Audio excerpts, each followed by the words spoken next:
And there you go. Hi, everyone. Welcome to this episode of Marketing Superheroines and Superheroes Unite. First, let me introduce myself. If you don't already know, I'm Lynette Davis with A&D Media. And today I have a very special guest who, thanks be the social media gods, we found each other. So welcome, Dr. Jean Layton. Hi, Lynette. So, Dr. Jean, tell me a little bit about yourself and how you serve the world with your unique superpowers, your USP.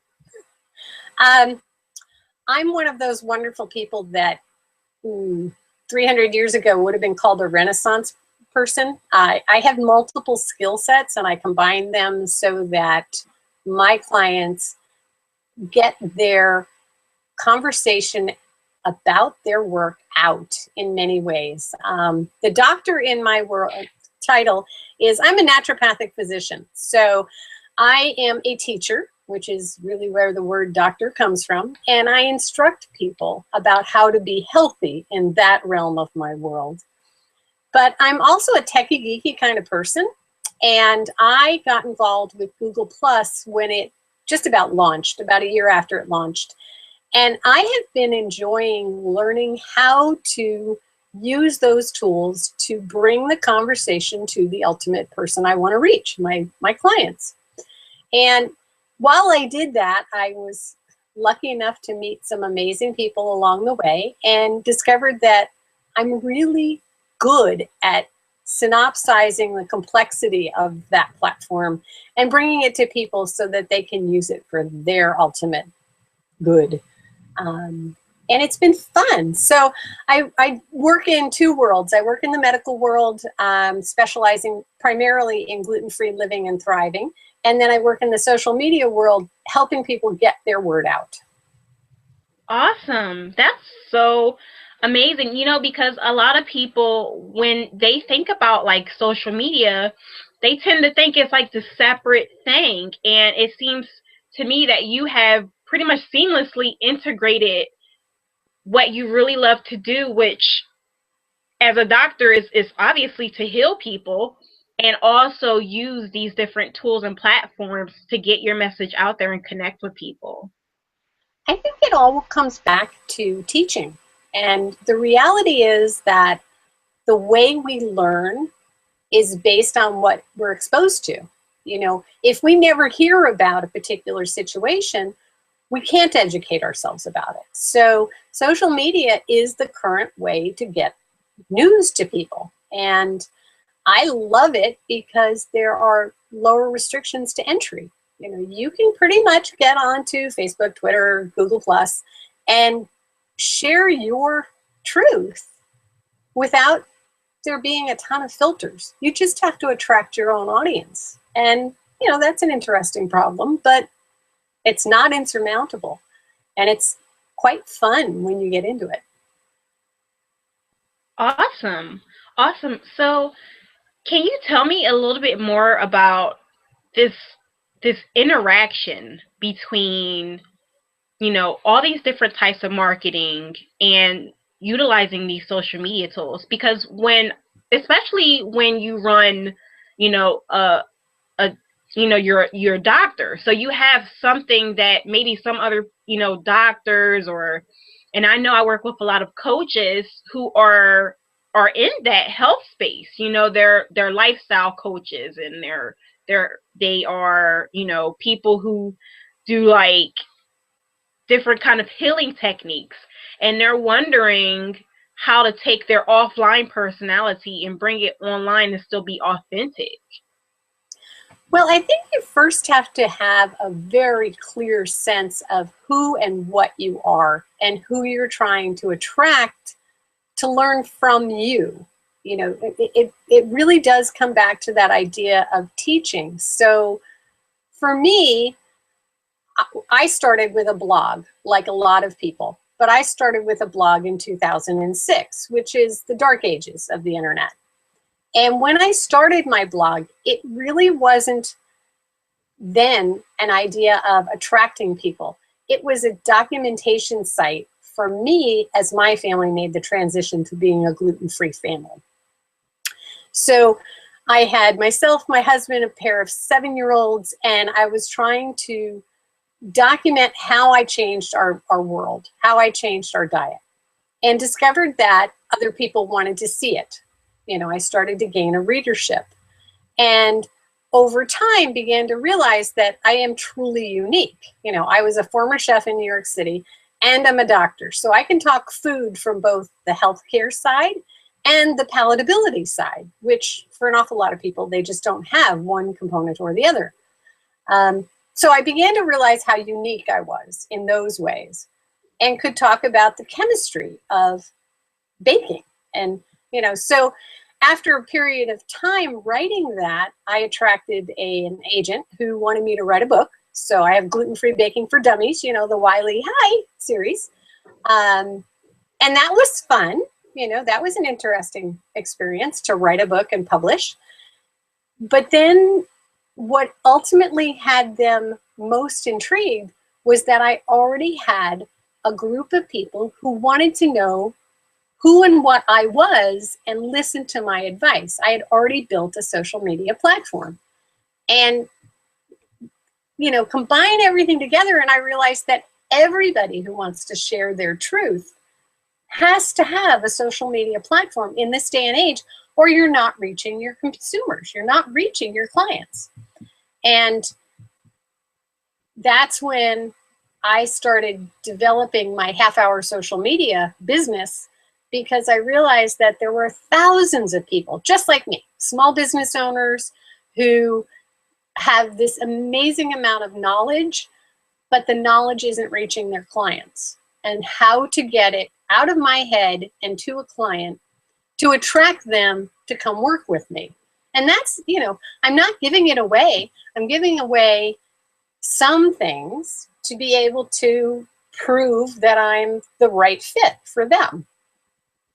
And so that's where I work with clients is, you know, I start with a big questionnaire and I start talking to them about who is their ideal client, what are their topics, who are they talking about, what are they talking about? You know, if it was a health coach, you know, what's your specialty? What healing modalities are you using? And then go from there to really craft an image of who they're trying to attract. And then you choose the tools that work to get to that group of people.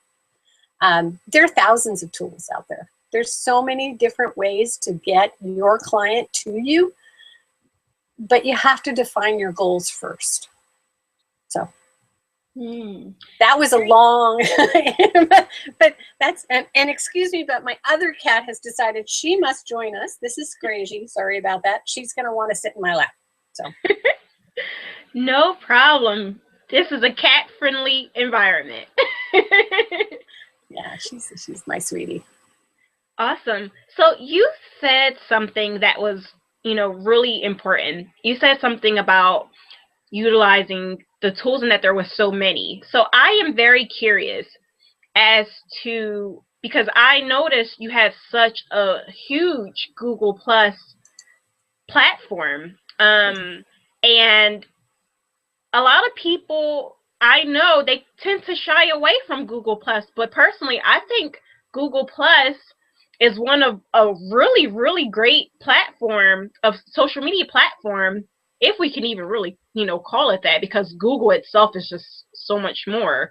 But, you know, there's so much that we can do with this platform as small business owners. So I'm curious as to why you chose that particular platform and how you were able to basically take something from nothing and build this great empire, you know, your own empire on this platform. I had to go back on that. Well, I think, you know, you have to be a smart assessor of where there is a power source and where there are power drains. Now, for me, when I started my blog back in 2006, I started up Facebook right about the same time, with a profile, just like everybody else does. You know, no, I didn't go to Harvard and get an account when I was there, but I understood the idea of reaching out to colleagues. And So I started with a profile, added in a page years later, and used Facebook to connect with people I had met in real life, and then gradually grew to, you know, friends of friends kind of thing. And it always had this distance in that platform because of the way Facebook would change rules, and it drove me a little bit crazy, you know. And anybody who has a business page now knows that Facebook has made decisions that has affected how many people see what we post on our pages. And it has nothing to do with us. It has everything to do with their algorithms. And it's their business, and I understand that, but it doesn't make me happy. So I guess about 4 years, 3.5, 4 years ago, Facebook made some pretty big changes, and I started looking for who else has a way of reaching out and being a source. And that's when I discovered Google+. And it was about a year after it launched, roughly, that I joined. But I joined when it was a lot of thinking engineer type brains in there. A lot of guys. I mean, it, you know, when Google+ launched, it must have been 85% male and 15% female. But I've always understood the engineer brain. My dad was an engineer. So I had a great time. And I was one of the few people talking food at all. The foodies didn't get there at first. The photographers got there, though. And not food photographers, but landscape, portraiture, you know, more dynamic work, which was beautiful. And I realized that here's a place where you can claim the real estate with a beautiful image really well and really rapidly. Because, of course, an image always attracts us faster than words, no matter what it is. If you see a beautiful image or a page of text, you will go look at the image first. It's just human nature. So I started listening, like I do on all platforms. You don't join any platform and start talking. You start listening for how the conversations tend to go. Who are the people that are making incredible insights? And you start following those people so you learn from them. And I was lucky, you know, I met some really incredible people, and I got to be in some conversations that there is no other way I would have been there. I would not have had access to the information. So, yeah, my following grew really quickly because I kept reposting or resharing things that these brilliant people I found were saying. And it all, you know, I would put it out with, hey, this is what so-and-so is saying. I put it out with credit to the person who had created the idea, with credit to the people who were sharing it, who had brought it to my attention. And especially in Google+, that's the big difference. It's human connections behind a screen that create this web of information. And if you access that web as a whole being, you know, you're trying to share, you're trying to make those connections, you're trying to build your own web of interactions, you'll attract the right people.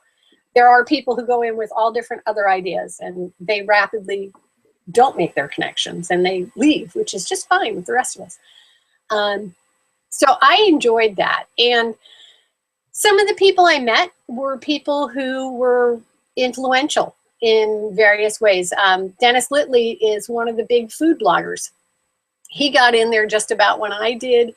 And because we were both food people, we started chatting about food first. And then we started talking about Google+ and all sorts of different things. He was a professional chef who worked, his last job was in a school. So he was doing institutional food. And that chef brains talking was fun. And so we ended up, because we both had so many friends who were over on Facebook who wouldn't come over to Google because they were scared. They didn't know how to get started or what to do. He and I did 13 weeks of, this is how you get over to Google+. You know, you start with a profile and then a page and a hangout and video calls. And we did this 12-week, 13-week demonstration of just how to get there. So that is housed on Wing Woman Productions. And that's probably the only work that I'll ever put there. and I just don't move it because there are so many connections in the world of Google Plus to those videos.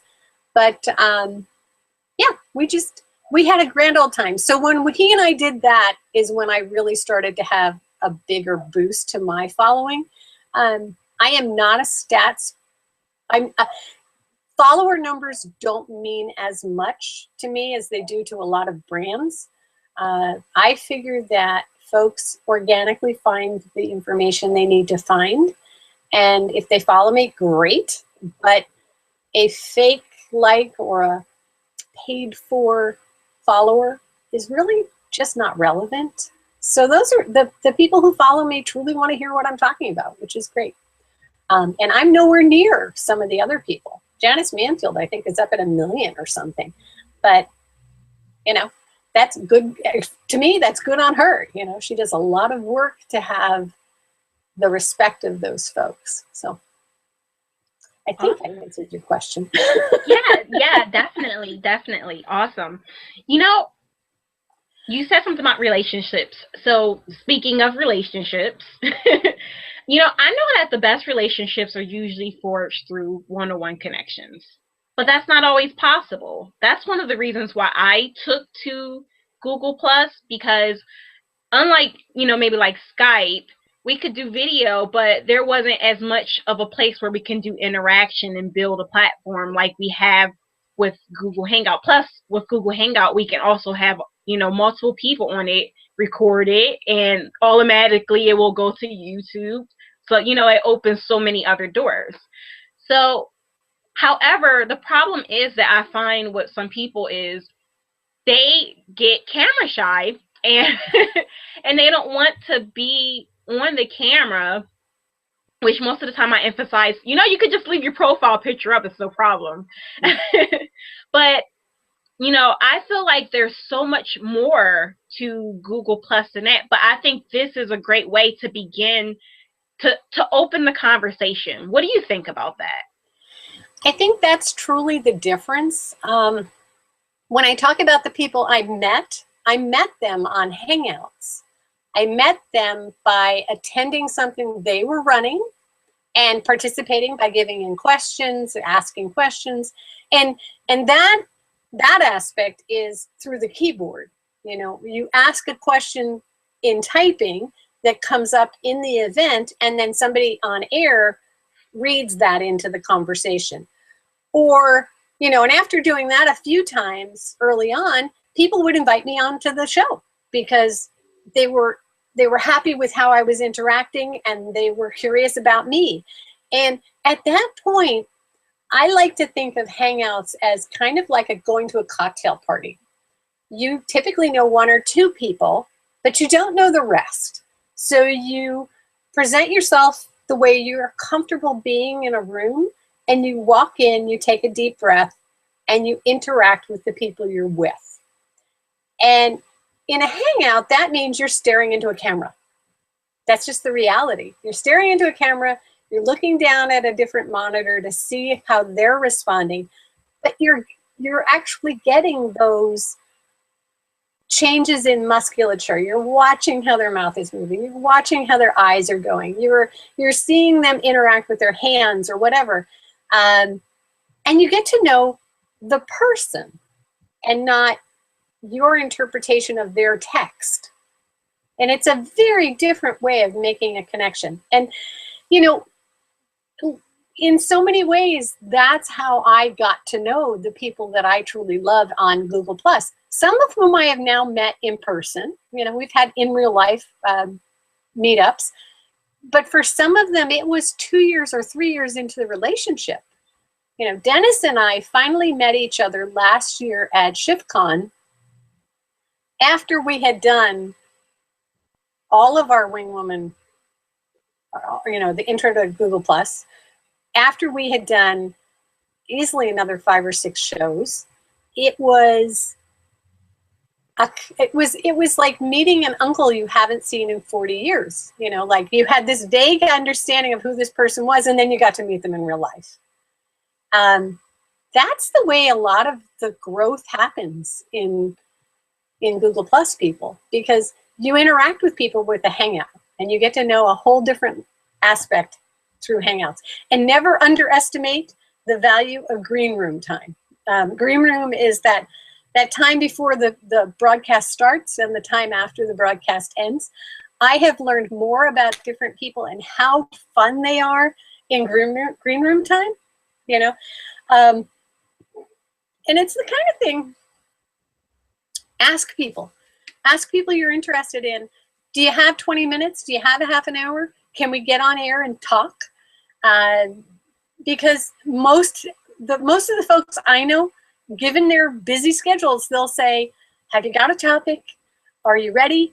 Yeah, I'll be there, you know, and that's how you meet these people. And it's been, for me, I would never regret any moment I spent on Google+.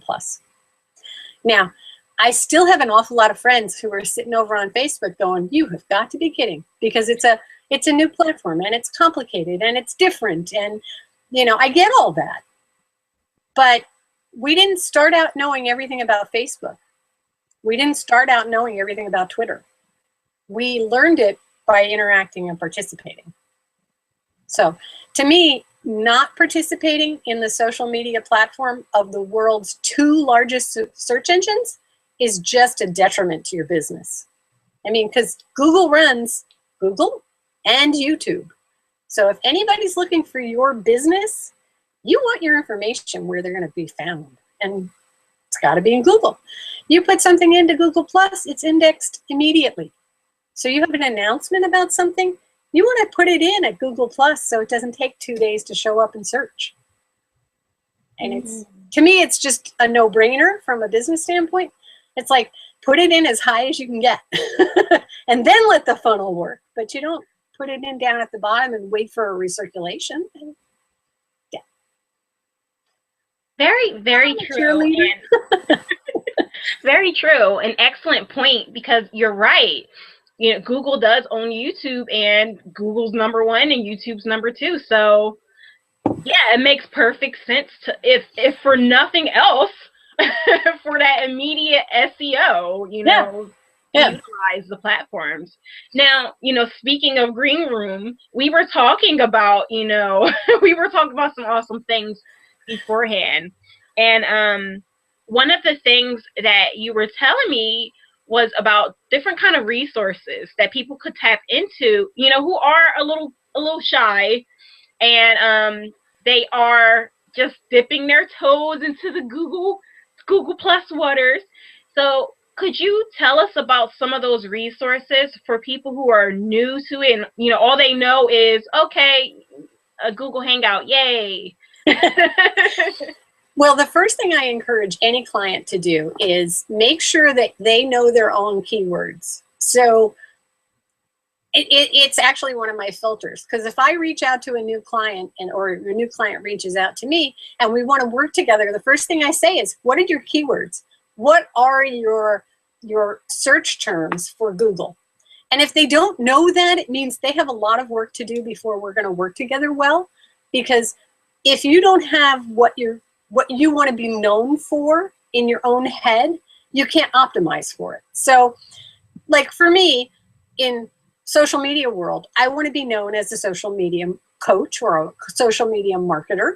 I am not the person who's going to get you followers. That's just fake, and I don't do fake. I help get your work out well. So I always tell people, know your top 3 keywords, use the hashtag in the search box, hashtag your keyword, and see what comes up. See if there's somebody who talks about your keywords all the time. So in the world of social media, one of those people is Peg Fitzpatrick. Peg talks about social media constantly. She is a marketer, and she is a highly skilled marketer. So if you're working in the world of marketing, or you want to be able to create beautiful images, she's the one that's going to teach you how to do a Pinterest post that's dynamic, how to do a Google post. She has this fabulous how to put together a Google post so it's highlighted. So she's one of the people that I learned to follow really early on. She's Guy Kawasaki's social media marketer. So she's got some major creds.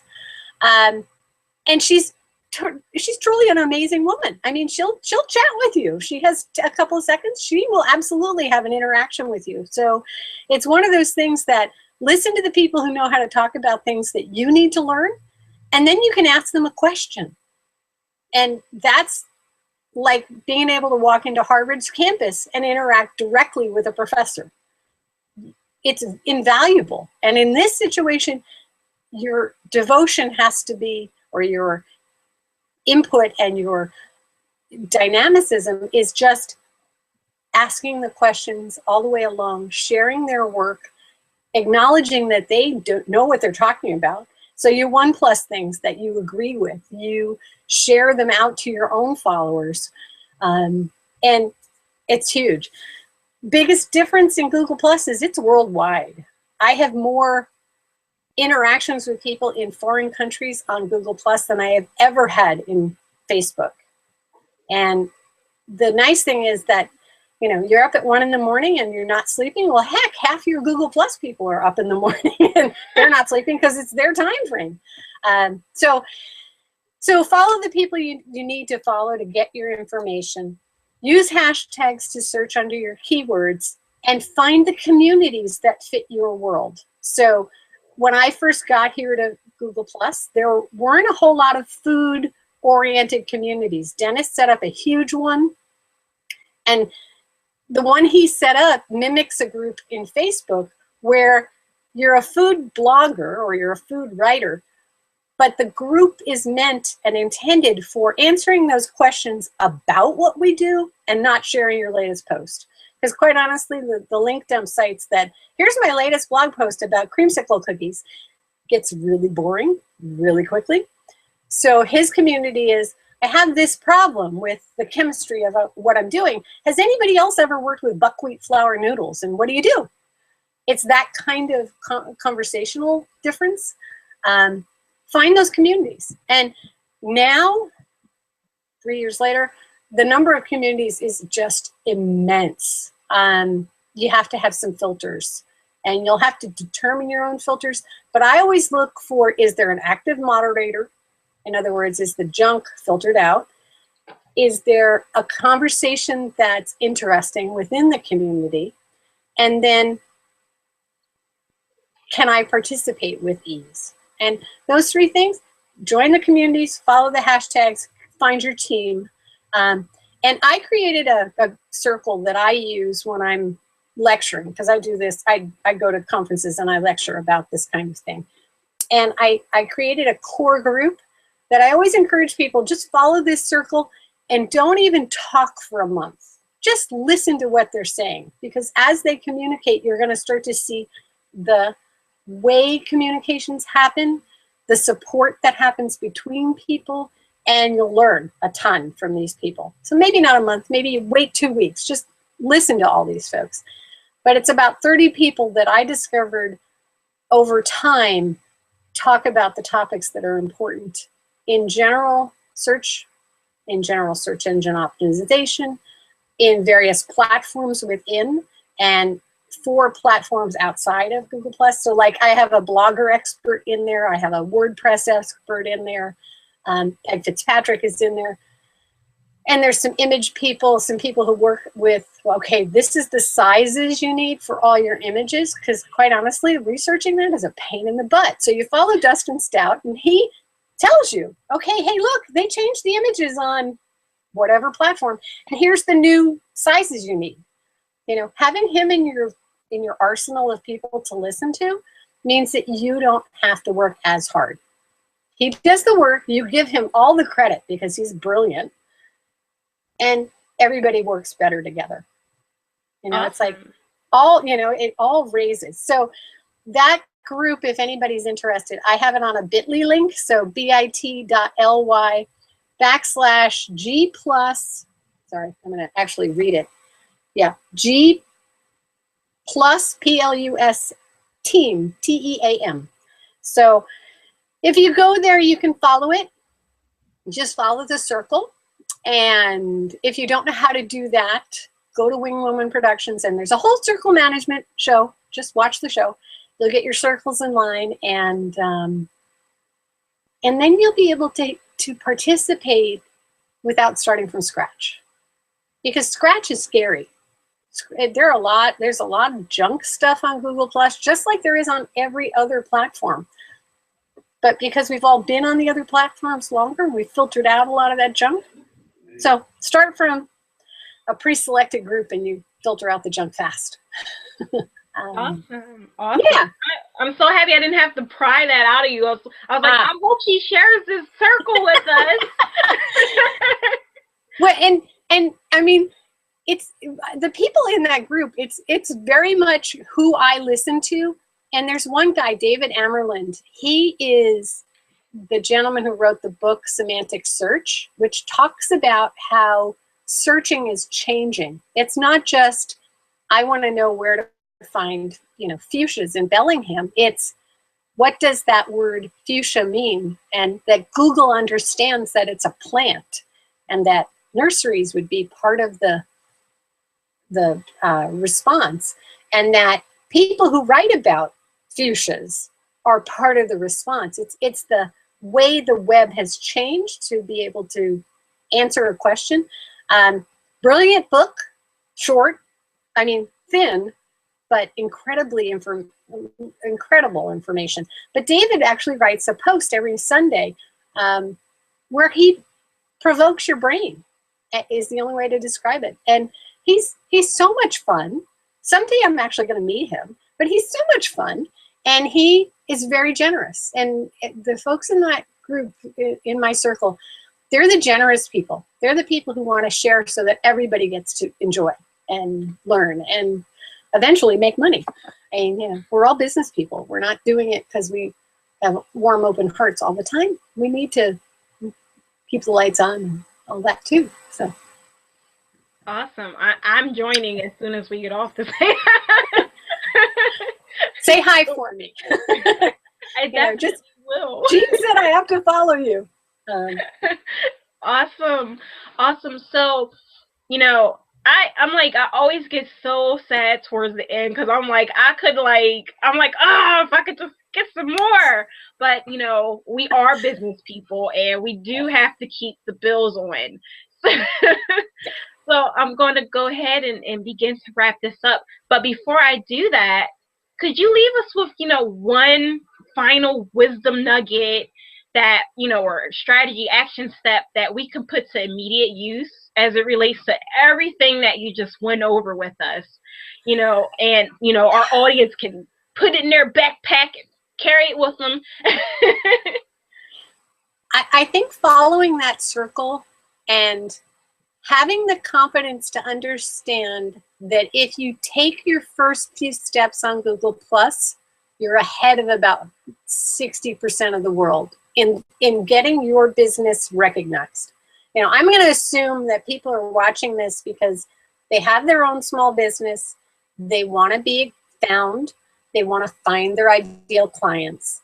So know your keywords, search for them in the search box with a hashtag in front of them, search for them in communities, follow that group of people, the bit.ly G+ team, so that you hear how people talk on Google+. It's very different social sharing than from Facebook. People are very open and very cognizant that what they share on Google+ is kind of more thoughtful. It's the only way. Yes, there's Catter Day, and there's all the cat memes that go by, but they go by really quickly on Google+. People are talking about more substantial things. Just so find those people, hashtag, look in the communities, and be confident that you're where you're supposed to be. And if you have questions, ask them. Ask them with the hashtag, so that, because I know when I have 10 minutes of downtime, I'll go look on my hashtags, and I'll go look on my gluten-free hashtags, and I'll go look on my social media. And if somebody's asked a question that doesn't seem to have gotten an answer yet, I'll try to answer it. And sometimes that's a fabulous way for me to find new people to follow. And sometimes it's just a way of being able to share back what somebody did for me when I got here. So Awesome. There's the roundup for me, you know. And join communities. The communities, a lot of the times, the communities are the places where your specific answers can be found. You know, either in the files, like I have a community for gluten-free people where I'm the moderator. So I moderated that. If there's a recipe up there, the person who wrote the recipe is the one that posted it, because I throw out everything that's elsewise, and that the interactions are all helpful. Anything that's not helpful gets pitched. And, you know, if you run your own community, you're the moderator. You get to declare the rules. Whatever the rules may be, you get to have it set up like your dining room. So, you know, and it's a smallish community, and that's okay. People seem happy with it. And the G+ food bloggers, if you're a food blogger, go connect with Dennis and his community. So, but there's a community that fits. Last name? Litley, Littly, I think it is. But if you start typing in Dennis Lit, it'll come up. He's another one. He's been here a little longer than I am. He's got, I think, close to 1 million followers, and he's everywhere. You know, he does a lot of hangouts. He has his own show. Mia Voss is another woman who does a beautiful show. She just got back from 3 weeks in Italy, so she did her show live from Italy. There are a lot of people who do fun shows. Follow events that match your keywords and start talking to the people who are running shows. You know, you'll find your own group of mentors and teachers. So, you know, it's a lot of fun. You know, and yes, it can feel like it takes a lot of time. And you know, it's graduate school. Think of it that way. It's graduate school for your business. I love that. I love that. And you know, the thing is, if we're in business, then we're in it for the long haul. So, you know, things go, you know, people go, that's going to take time. That's going to take time. If you're in it for the long haul, then time is of the essence. And yeah, you do have to put in the time.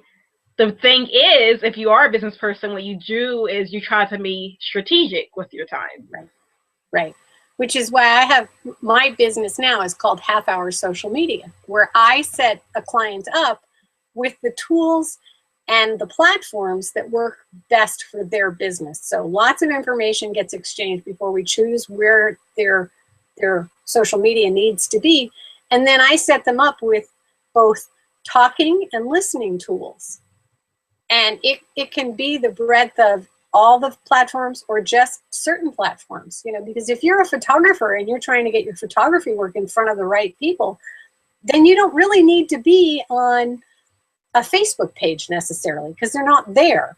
But you do need to be in Google Plus because your gorgeous image across two columns, yeah, you're going to attract the right eyes. So it's an evaluation and then using the tools. But by setting it up properly, you can actually have some things just move from platform to platform. So it does go to everybody. And then you have to listen, you know, like everything else, you have to talk and you have to listen.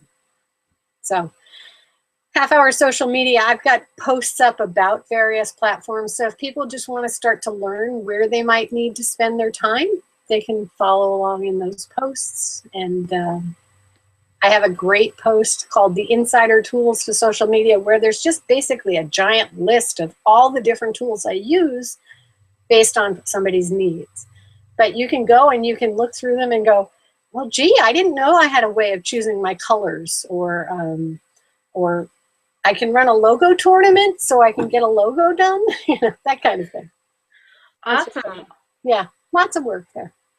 Awesome. And I'll be sure to put that, you know, when we broadcast, well, when we air this live, I'll be sure to put that so that you all can get access to everything that, you know, all the cool tools and resources that Dr. Jean mentioned. So Dr. Jean, thank you so much for your time. I truly appreciate it.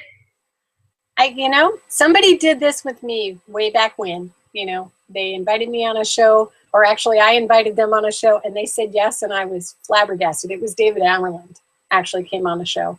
And I was like, you know, it's like inviting the superstar of your world and going, oh my God, they'll never say yes. And he said yes. So I say yes, because you never know, you know, never know what's going to happen. We'll work together for years, I bet.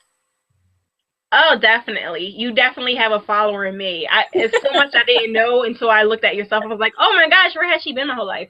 So hanging out up here in the Pacific Northwest. I know you left Jersey, but that's for afterwards. I'm like, how in the world did you end up over there? But you know, life is beautiful that way, right? Yep. It wasn't a naturopathic school on the East Coast when I wanted to train. That's really what it came down to. I had a choice between Seattle and Portland, so I ended up out here. Awesome. You know, and I have quite a few people who I really admire who are in Portland and headed over. So yeah, we might have some equal connections. We'll have to talk about it. Okay. Awesome. So well, everyone, thanks for having me. Yeah, thank you. And everyone, I hope that you got great notes out of this show. Again, like I said, I'll put all her resources on the on our website, as well as a link to Dr. Jean's site directly on the YouTube channel, so that you can go ahead and access all those awesome tools. So until the next time, everyone, thank you for watching and take care.